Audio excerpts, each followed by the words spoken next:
dizer que não há recursos, sim.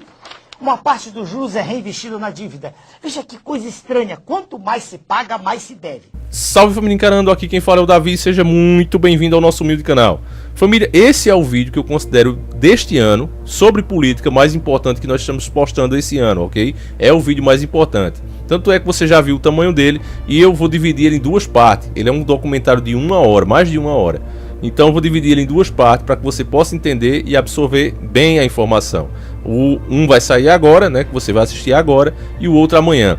Então, de antemão, eu já peço que se você está com a cabeça cheia, se você está apressado, se você não teve um dia bom, tá com realmente daquele jeito, não assiste esse vídeo agora. Veja o que eu estou pedindo a você. Eu como youtuber deveria... Não, assiste o vídeo de todo jeito. Pouco me interessa se você entende. Não, eu não quero isso aqui. A gente trabalha de outra forma aqui no nosso canal. A ideia aqui é conscientizar. Então eu peço de antemão que se você tá com a cabeça cheia, não tá afim de ouvir as informações, veja em outro momento, irmão, tá certo? Deixa pra ver em outro momento. Você precisa, exatamente como um dos meus filmes favoritos, que é aquele Retroceder Nunca, Render-se Jamais, né, na parte que Bruce Lee vem para ensinar o garoto, ele diz que o nosso raciocínio é como um copo de água cheio. A nossa mente, o nosso aprendizado. Se você acha, né, que sabe de tudo, que já conhece as informações, que tudo que vai vir ali só vai, sei lá, dar um complemento, você não vai conseguir absorver. Então é preciso você secar esse copo d'água e começar a absorver as informações do zero. Daí sim você realmente vai conseguir aprender. Até porque, família, muita dessa água, muitas dessas informações que está na nossa mente foi implantada pelo sistema. E você que já despertou, ou você que está prestes a despertar, sabe que o sistema não está a nosso favor. Ah, Davi, mas as pessoas são todas da nova ordem, são todas Illuminati. Não, família. As pessoas, os políticos principalmente, que são a ferramenta mais usada, né, para manipular o povo, criar as leis que eles querem. Esses caras entram como eu e você. A gente poderia entrar na política agora. Mas as pessoas que não se vendem ao sistema, elas acabam ficando atadas e não conseguem fazer nada. Ficam sendo um peso morto mesmo. E aquelas outras que tentam de alguma forma, elas acabam se corrompendo. Aos poucos elas vão vendo que não conseguem aprovar nada se antes não aprovar isso e aquilo que o partido pediu, que o líder do partido pediu, que o líder da Câmara pediu. Então assim aos poucos, sei lá, mas é por uma boa causa, então vou assinar. Para eu conseguir essa verba para o meu município, para eu conseguir aprovar esse projeto. Aos poucos a pessoa vai se corrompendo quando ela passa a aprovar coisas que ela jamais aceitaria. Então é assim que o sistema vai comprando as pessoas. Então os políticos, artistas, repórteres são todos gados de elite. É assim que eles consideram a população. Para eles somos todos gado. E gado porque eles conduzem a manada. Agora a partir do momento que você desperta, que você sabe que não existe mocinhos e nem bandidos, existe um sistema controlando indivíduos e pessoas. Quando você realmente compreende isso, aí sim você é um desperto. E aí você não vai olhar mais bandeira, porque o sistema quer que você fique nas bandeiras. Você vê agora no Brasil uma situação que nunca tivemos, que é essa luta da esquerda e direita. Os dois lados formando militantes. E o que é um militante? O militante é uma pessoa que é mais gado que as outras. Ela não olha o que está sendo proposto, ela não olha o que está sendo aprovado, ela olha quem está aprovando. Se for o lado dela, ela aprova, porque ele é um militante, ele levanta aquela bandeira e veste aquela camisa. Não interessa se isso é bom ou ruim para o país. Se for o lado dela, ela aprova. Os dois lados, esquerda e direita, estão trabalhando para formar isso. Antes era só a esquerda, a direita viu que isso é futuro, então começou também. E é isso que a gente está vendo aí, as pessoas completamente cegas e envolvidas no sistema, e ainda se dizem despertas. Um verdadeiro desperto sabe que esquerda e direita não existe. É somente para prender as pessoas e torná-las mais cegas, torná-las incapazes de ver o que está sendo proposto. E no vídeo do Dr. Enéas que nós fizemos ano passado, que eu também considero o melhor vídeo do ano passado, como você pode ver aí, a parceria entre Brasil e Estados Unidos sempre houve, desde que o Brasil virou uma república. Ok, família? Eles querem passar como uma coisa nova e colocar como se tudo começou com o PT. E não existe, desde que o Brasil é Brasil, que nós temos parceria com os Estados Unidos. Eles sempre levaram o que quiseram daqui a preço de banana. Nós sempre tivemos presidente servil a eles. E os que não quiseram dar de alguma forma foram desinstituídos do poder, foram tirados do poder. Tá certo? Tá a nossa história para provar isso.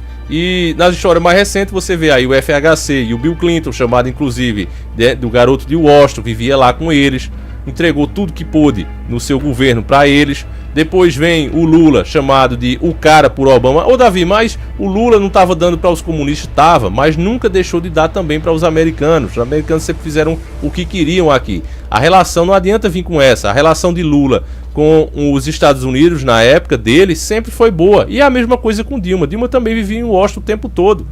Não adianta vir com essa, família. Não adianta. Isso não cola. É a direita que vem com essa conversinha. E agora estão formando, de novo, né? Formou-se a parceria Bolsonaro e Trump, que é mais do mesmo. E eles querem colocar isso como uma coisa nova, e não é. A história não pode ser apagada, tá aí. Eu sei que os nossos livros de histórias foram forjados e escritos por eles, mas agora nós estamos em outra época que tudo é fotografado, tudo é filmado. Você não fica só com um livro que eles podem ali apagar.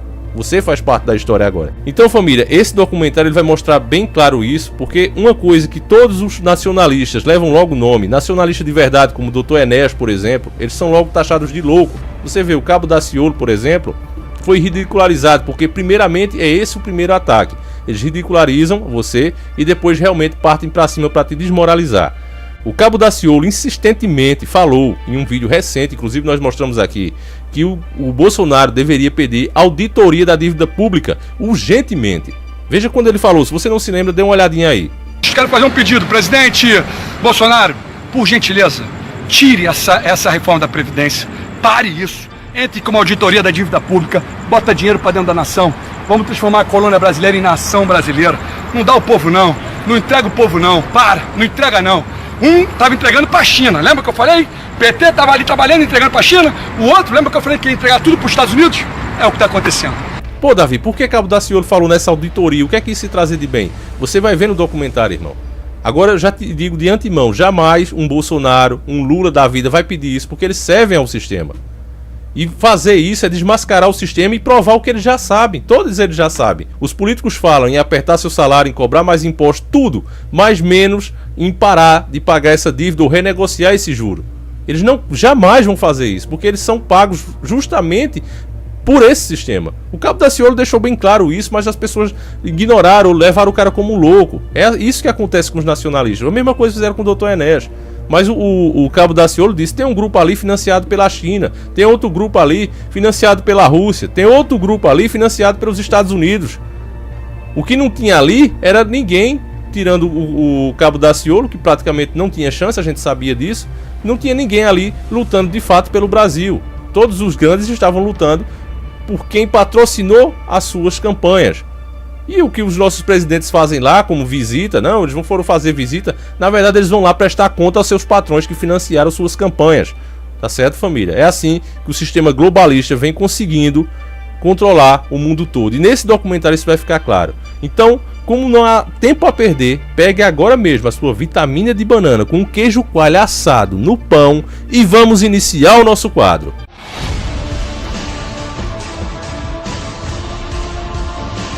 Senhores do Mundo. A sociedade brasileira tem vários problemas estruturais que impedem a melhoria das condições de vida do povo. Um deles é a chamada dívida pública interna.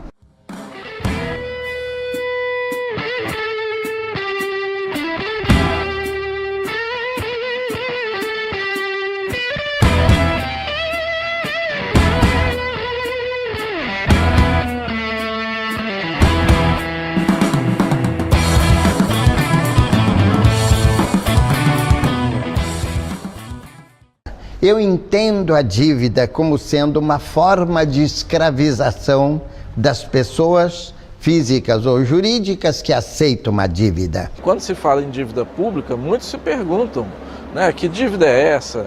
De onde ela surgiu? Né? A quem ela é devida? A quem está pagando essa dívida? Na verdade, é o povo que está pagando isso. Portanto, é imprescindível que nós possamos auditar essa dívida, até porque nós temos diversas provas de ilegalidades, de legitimidades dessa dívida, que começou basicamente na época da ditadura militar. Nós nos ingressamos no processo do endividamento público com a ditadura. Foi a política econômica instituída pela ditadura, que foi uma exigência americana, que deu início à dívida pública brasileira. 77, no governo Geisel, né? Quando o Delfim Neto falou na televisão, perguntaram a ele, o senhor está pegando dinheiro lá fora, isso não é perigoso? Aí ele falou, perigoso como? Nós estamos usando a poupança dos outros para gerar o nosso desenvolvimento, que perigo tem isso? Só que, irresponsavelmente, ele pegou empréstimo a juros flutuantes.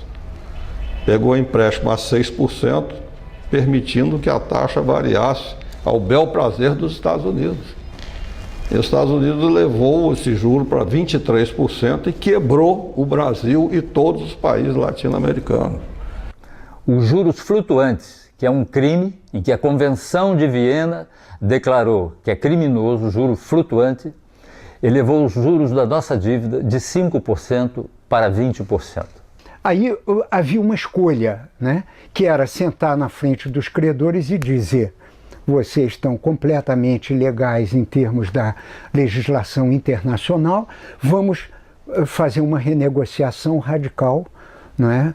E a outra escolha era baixar a cabeça e aceitar os termos. Foi o que os governos da ditadura fizeram e nós então nos enfiamos profundamente numa situação terrível de não só nos tornarmos pagadores permanentes de um tributo eterno, que é o pagamento da dívida, é como um tributo colonial que a gente está pagando continuamente, uma sangria permanente dos nossos recursos, das nossas riquezas, às custas do suor e do sangue do nosso povo, como dizia o Tancredo, né?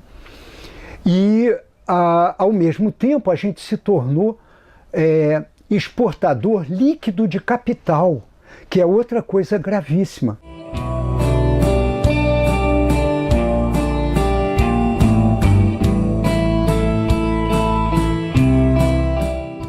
Por que o Brasil, sendo o país mais rico e mais viável do planeta, continua sendo um país em desenvolvimento? O ponto de partida básico foi o golpe de 1954, quando os serviços secretos anglo-americanos organizaram uma conspiração no Brasil para derrubar o presidente Getúlio Vargas. E o que é que aconteceu logo depois desse golpe?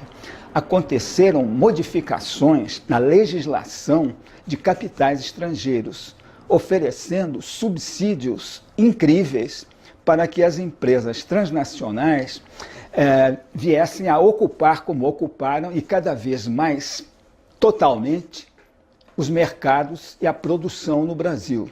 As nações que estavam desenvolvendo um processo político de promover o desenvolvimento autônomo, soberano, em função das suas necessidades, já não tiveram mais oportunidade de fazê-lo.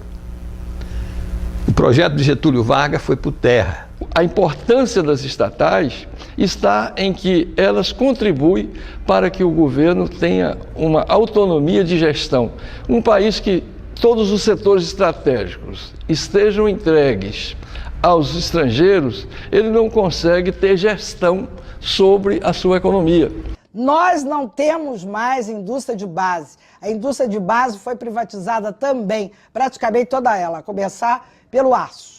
As nossas riquezas, que são imensas, não estão devidamente exploradas pelo povo brasileiro. Por exemplo, a nossa maior pauta de exportação hoje são os minérios. E nessa exportação o Brasil fica com 1% em média de royalty. O resto, 99%, fica para quem exporta. E são empresas multinacionais, porque a partir das mudanças da ordem econômica feitas em 95 pelo Fernando Henrique, as empresas estrangeiras tiveram 100% de acesso ao subsolo brasileiro. É a dívida que determina as privatizações, porque para onde vão os recursos das privatizações? Para pagar a dívida. O lucro das estatais, por que a gasolina aqui no Brasil é tão cara? Porque o lucro da Petrobras, a parte que está em mãos privadas, os acionistas recebem os dividendos. Mas a parte da Petrobras que ainda é pública, os lucros vão para pagar a dívida. Para a gente ter noção, agora mesmo, no ano de 2013, foi feito o leilão do Poço de Libra, que foi vendido por 15 bilhões de dólares, e esses 15 bilhões de dólares foi para ajudar juntar para pagamento de superávit primário. Então, foi vendido o petróleo brasileiro, né? Mas, ao mesmo tempo, esse petróleo, esse dinheiro é destinado para pagar a dívida. Nós não podemos continuar a conviver com uma funcionalidade da dívida pública que obedece apenas a essas exigências da manutenção de um modelo que sacrifica a nossa soberania, compromete a nossa indústria e, principalmente, abre condições de uma desnacionalização completa do aparato produtivo brasileiro. Nos últimos 20 anos de governo, de Fernando Henrique a Dilma, o governo destinou o pagamento de juros e amortização da dívida de mais de 9 trilhões. 9 trilhões. E ao mesmo tempo que a gente pagou essa fortuna incalculável, a gente tem uma dívida de mais de 4 trilhões. Aí existe uma controvérsia, porque se eu paguei 9 trilhões, como é que eu posso estar devendo 4 trilhões ainda?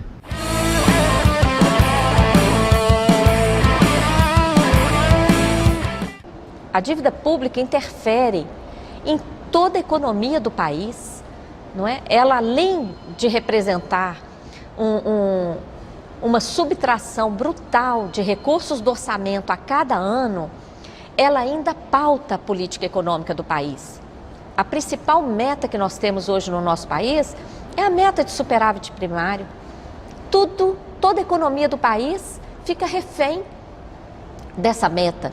Nós não vamos conseguir resolver os problemas que nós temos de saúde, de educação, de transporte público, de moradia digna, de reforma agrária, se nós não suspender o pagamento dos juros da dívida interna, que hoje é chamado do superávit primário. O que é o superávit primário? Todas as receitas do governo, todas as despesas, antes de pagar os juros. Então, antes de pagar a conta, o que sobra um dinheiro. Depois que vai pagar a conta, não sobra mais nada. Então, o superávit primário é uma brincadeira para enganar as pessoas. O Brasil e a Argentina são os únicos 2 países das Américas que praticam superávit primário. Ou seja, que se comprometeram com o Fundo Monetário de garantir uma parcela religiosamente guardada dos impostos para pagar esses juros. Nenhum outro país. Quanto mais o Brasil paga, mais ele deve. Fernando Henrique Cardoso, em 8 anos como presidente da República, pagou de juros da dívida quase 2 trilhões. Lula, em 8 anos, 2 trilhões. Atualmente é só verificar quanto a presidente da República já pagou. E aí vem a lei de responsabilidade fiscal. Não pode gastar mais do que arrecada. E aí, mas para pagar os juros da dívida, vão cortando despesas públicas, o chamado superávit primário, economia para pagar os juros da dívida. Só que a lei de responsabilidade fiscal só permite gastar mais do que arrecada para o pagamento da dívida.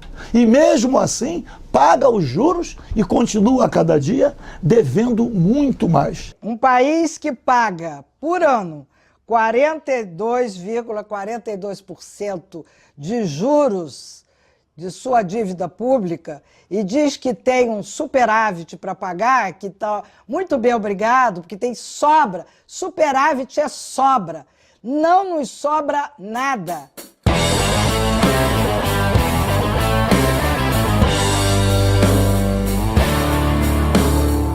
O brasileiro tem muita dívida, tem que pagar. Não, a gente tem que pagar aquela dívida que é legal, que é legítima. Não pode ser paga dívida que não é legal e nem legítima e que nem beneficiou o povo. Que é um processo que não tem um governo culpado. Todos os governos são culpados. Que cada um foi lá, ao invés de resolver o problema, rolou e aumentou o problema. Se a gente olhar a forma como o governo brasileiro vem tratando a questão, ela não mudou muito.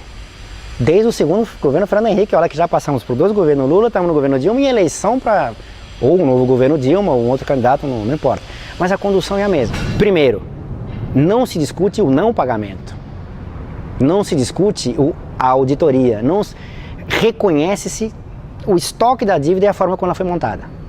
Não há nenhum senso crítico a respeito dela. Como é que ela foi criada, qual o papel da ditadura nisso, enfim. As condições em que foram assinados os acordos, seja com o Clube de Paris, FMI, Banco Mundial, não se questiona nada disso. Reconhecido o estoque da dívida, paga-se a obrigação financeira. O argumento é que isso gera credibilidade nos mercados. Voltando ao início, porque a dívida pública, no fundo, é o step da especulação nos mercados financeiros. Então tem que ser paga. Como é que se paga? Com recursos públicos. Essa grande expropriação que os bancos fazem contra o orçamento nacional faz parte de uma agenda política de primeira ordem, já assumida pelos movimentos, que agora nós temos de pressionar para que seja assumida também pelo governo federal. Hoje a gente paga 40% em média de imposto no Brasil. Ou seja, eu trabalho 4, 5 meses e pouquinho só para pagar imposto. Metade do ano. Metade do ano só para pagar imposto. E o que eu recebo de volta? Nada. Para onde vai esse dinheiro? Vão para os credores dos títulos dessa dívida, que segundo o levantamento do Márcio Korschmann, não são mais que 15 mil credores. Então, esse mecanismo é um mecanismo perverso de concentração da renda no Brasil.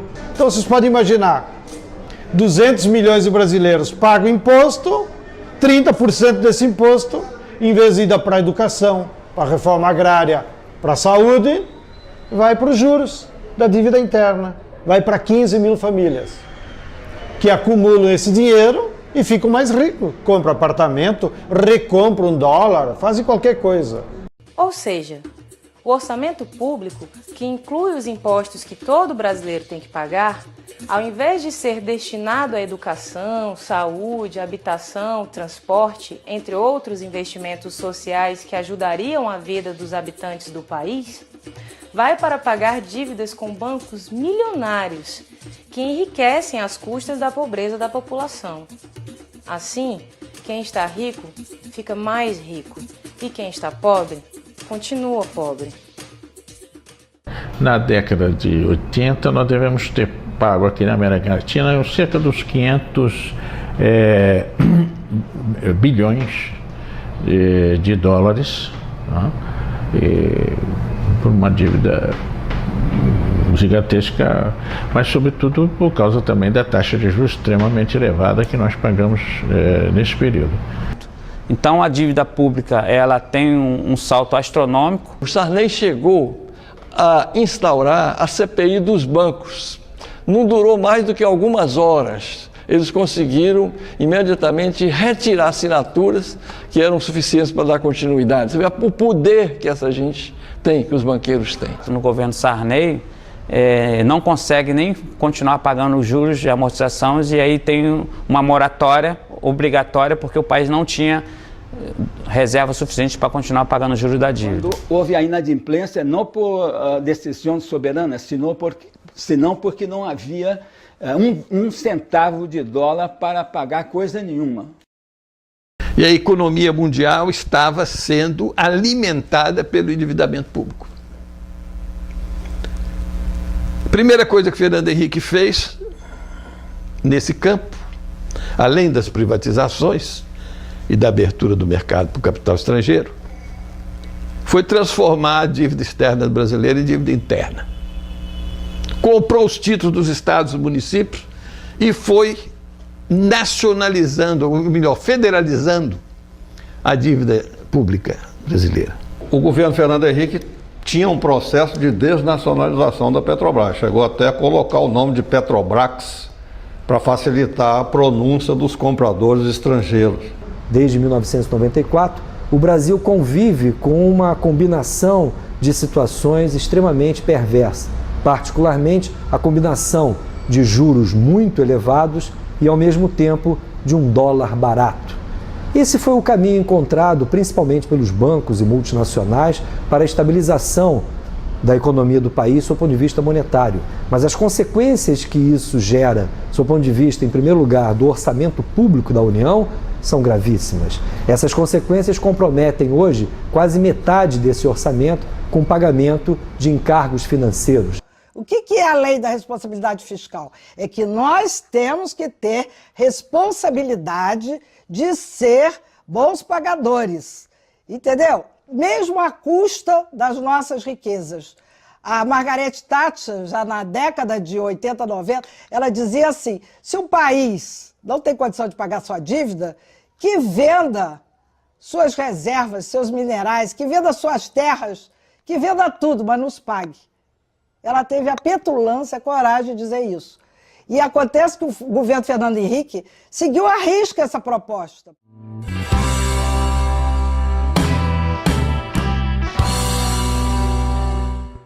Quando Fernando Henrique Cardoso, por exemplo, assumiu a presidência da República em janeiro de 1995, a dívida pública estava em 62 bilhões de reais. Hoje, essa dívida se aproxima de 3 trilhões de reais. Ora, se desde 99 nós temos feito superávites primários elevados, o que explica essa elevação contínua da dívida pública? É justamente a taxa de juros muito elevada. Os juros da dívida interna brasileira sempre foram os maiores juros do mundo, né? Hoje nós temos aí a taxa Selic a 11%, mas os títulos estão sendo emitidos a cerca de 13% ao ano, que é uma taxa de juros que não se encontra em nenhum lugar do mundo. Estados Unidos, Europa estão com taxas de juros de 0 a 1% ao ano, e isso obviamente atrai, né, os capitais internacionais para o Brasil, ou seja, mais uma prova de que a dívida interna, na verdade, ela é também externa, né, porque atrai o capital de todo mundo. Você tem o maior juros do mundo, então você tem uma carga tributária enorme que drena recursos dos brasileiros. Você põe uma carga tributária entre as maiores do mundo e paga aos bancos o maior juros do mundo, então você transfere a renda brasileira para os bancos e fundamentalmente bancos estrangeiros, porque muitos desses bancos brasileiros aí têm maioria de capital estrangeiro, né? Então você transfere riquezas do povo brasileiro para bancos que não produzem nada, só simplesmente especulam, né?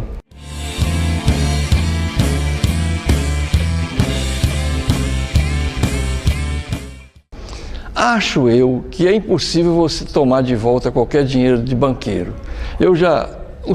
Na minha conta corrente, volta e meia, eu noto que me roubaram alguma coisa. É difícil, eu acho impossível a gente recuperar isso de volta. Mas se a gente não tivesse essa dívida, e é verdade, quanta coisa a gente não estaria fazendo quando a gente vê aquele gráfico de pizza que está aqui na revista da Editoria Cidadã da Dívida, mais de 40% é serviço da dívida, para pagar juros.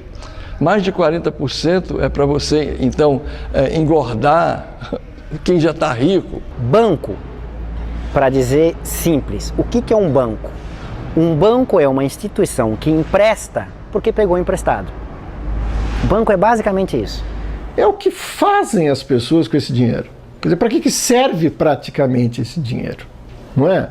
Quer dizer, Marx já disse uma vez numa nota de rodapé que se chegasse algum estrangeiro na Inglaterra, ficaria difícil explicar o que faz um banqueiro, né? Quer dizer, a gente pode explicar que um pedreiro constrói casas, a gente pode explicar que um médico cuida das pessoas quando ela fica doente, a gente pode explicar que um professor ensina coisas àqueles que não sabem. Agora, o que faz essa figura que se arvora a deter a maior parte da riqueza nacional, né? Além de andar de terno, jatinhos e voar para casa de helicóptero quando acaba o seu dia, né? Qual é a função que essa pessoa ocupa? O que é o spread bancário? Que é basicamente a rentabilidade dos bancos. O spread bancário nada mais é do que a diferença entre a taxa de juros que eles cobram os bancos para emprestar, que se chama de taxa de juros do ativo, menos a taxa de juros que eles pagam por pedir emprestado para quem deposita o dinheiro nos bancos, que é a taxa de juros passivo. O spread bancário é a diferença entre taxa de juros ativo e taxa de juros passivo. Então os bancos cumprem uma função e um serviço Mas é necessário que a sociedade saiba que esse serviço é para o capital, é para a saúde do capital. Para que o capital não perca as suas taxas de lucratividade, o banco tem um papel fundamental. Para a vida humana, eu confesso que não descobri ainda para que serve um banco.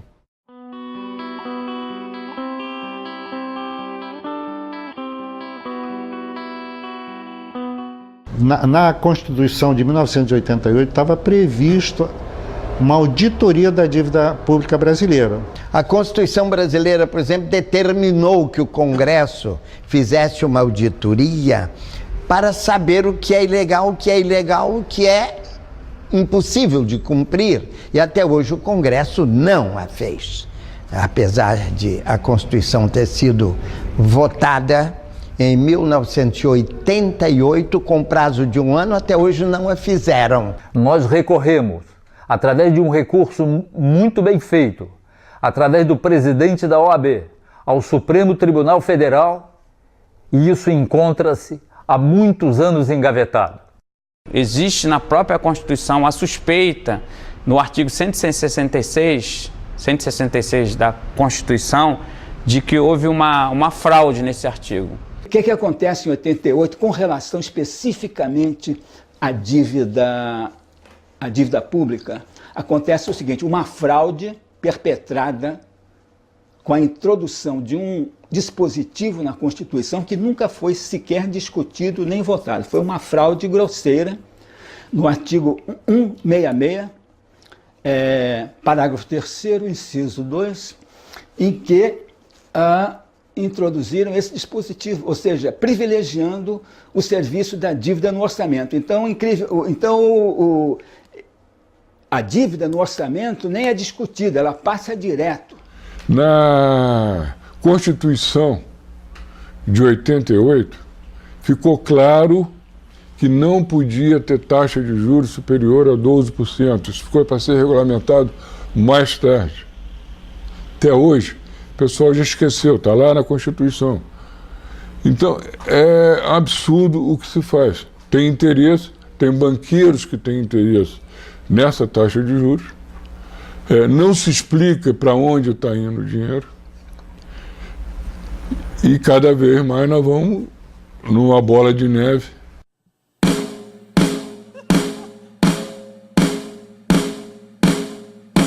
Em 98 foi realizado um grande simpósio sobre a dívida externa em Brasília. No simpósio foi tirado que nós realizaríamos um tribunal da dívida externa, que aconteceu aqui no Rio de Janeiro, em abril de 99, com mais de 2.500 participantes. Passado o tribunal, nós fizemos uma reunião em seguida e resolvemos chamar, então, um plebiscito, uma consulta popular. No ano 2000 fizemos o plebiscito, mais de 6 milhões de votos, levamos ao Congresso, ao presidente que não nos recebeu, ao Senado, à Câmara, ao Legislativo e ao Executivo, os resultados, um documento com o resumo dos resultados e das demandas que nós fazíamos ao governo. E foi um plebiscito que gerou muito debate na sociedade. Vários economistas, o próprio ministro da Fazenda se pronunciou na época, o Malan, contra o plebiscito. O PT foi um partido fundamental na organização desse plebiscito naquele momento, teve à frente desse processo, produzindo materiais e tal. Era outro Brasil, era outro cenário. A luta da auditoria cidadã teve início logo após o grande plebiscito que foi realizado no ano 2000, aqui no Brasil, envolveu centenas de entidades da sociedade civil em todo o país. Foi realizado em 3.444 cidades e colheu mais de 6 milhões de votos. Uma das perguntas do plebiscito era sobre a auditoria. Então, a pergunta era mais ou menos nesses seguintes termos: você concorda em continuar pagando a dívida sem realizar a auditoria prevista na Constituição? Mais de 6 milhões de pessoas, Pronzato, responderam não.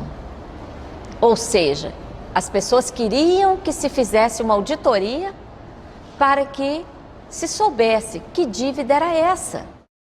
O que é auditoria? A auditoria da dívida nada mais é do que você fazer um levantamento minucioso da forma como essa dívida foi construída. Inclusive, não apenas, mas inclusive da legalidade ou ilegalidade de como essa dívida foi construída. Porque percebam, se o estoque da dívida a cada período nada mais é do que a dívida no período anterior, mais nova dívida criada, mais quanto ela cresceu pela taxa de juros, se eu tenho alguma contaminação de ilegalidade em algum momento, o próprio crescimento lá na frente dessa dívida está contaminado por aquele ponto de partida. Se você identifica essa legalidade num tipo de auditoria, você fala, a partir daqui eu não reconheço o resto, que cresceu com base nisto. É uma forma mais dura, inclusive do ponto de vista jurídico, de renegociar os termos do pagamento da dívida. O Brasil, no ano passado, foi o 7º maior PIB do mundo e foi o 85º em desenvolvimento humano. Quem é responsável por esse hiato? A dívida. O endividamento é o principal responsável. O que nós queremos com a luta da auditoria cidadã da dívida é que os recursos cheguem aonde devem chegar. O Brasil, um dos países mais ricos do mundo, é extremamente injusto. Nós não temos aqui uma saúde pública decente, uma educação decente, transporte, um cuidado com as pessoas, com os idosos, com os jovens. Não temos. Por quê? Se somos tão ricos. A dívida sangra os recursos e não deixa que os recursos cheguem onde devem chegar. Se a gente se endividasse para progredir, para crescer, eu seria a primeira a dizer, não, é uma boa dívida. A dívida pública no Brasil, infelizmente, não tem cumprido as funções que, em geral, a dívida pública oferece para os países que buscam o seu desenvolvimento, do seu ponto de vista soberano, do seu ponto de vista, especialmente, de conferir ao seu povo o bem-estar.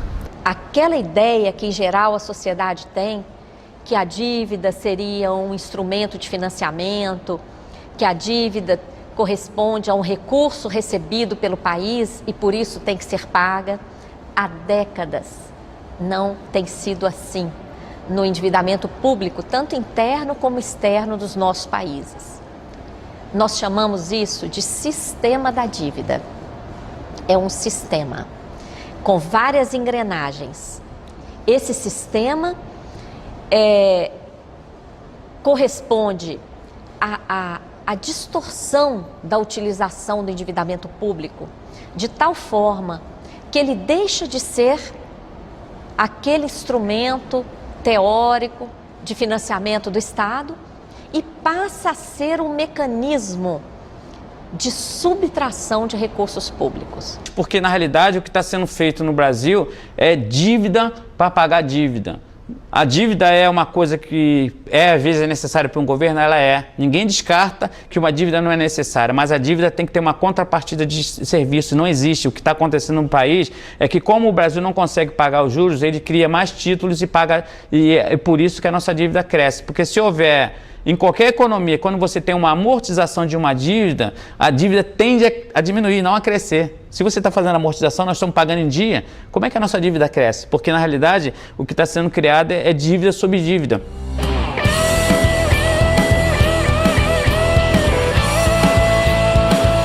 Bem, família, há muita coisa que eu queria dizer a vocês aqui, mas eu vou me segurar para deixar no próximo vídeo para não ficar uma coisa repetida, tá certo? Amanhã, se assim o criador permitir, estaremos mostrando a parte 2 e concluído o assunto, mas eu tenho certeza que já serviu para esclarecer a mente de muitas pessoas. A única coisa que a gente pode fazer agora contra a nova ordem, família, contra esse plano terrível, para melhorar até um pouco a nossa vida, a nossa nação, é conscientizar mais pessoas. Elas precisam saber quem de fato é o inimigo e por que estamos como estamos, o que de fato faz nós sermos escravos do sistema.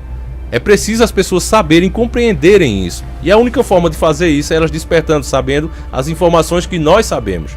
Então, por favor, eu peço a você, compartilhe esse vídeo, mostre para mais um amigo, irmão. Se você deixar a informação morrer aqui, Não adiantou esse cineasta Carlos Pronzato, né, do Instituto Rede Democrata do Rio de Janeiro, fazer esse documentário que é muito claro, é muito lúcido e bate exatamente com o que nós já sabemos. Como eu disse a você, não adianta ficar vendo quem fez, não importa quem fez, o que importa é o que está sendo dito, e o que cabe a cada um de nós é procurar se de fato essas informações são verídicas. E se você realmente pesquisar de forma séria, como eu já fiz aqui, você vai ver que é exatamente isso que está acontecendo. São fatos, tá certo, família? Como eu disse, conspiração você encontra hoje nos canais de direita e nos canais de esquerda. Eles sim estão fazendo conspiração para puxar as pessoas para o lado deles, mas os nacionalistas, como nós, batemos a real. Então fica aí o nosso apelo, por favor, compartilhe e traz mais um para nossa família. Essa é a única forma de fato, efetiva e democrática da gente fazer um país melhor. Então fiquem com Deus,